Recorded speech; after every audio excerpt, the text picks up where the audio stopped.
मैं इस time hotel के रूम में हूँ। मेरे साथ नासिर है और नासिर वो बच्चा है जो डिफरेंटली एबल है। आप देख रहे हैं इसकी wheel chair.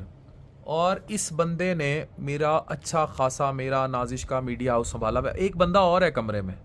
You are none other than your favourite mister जीला।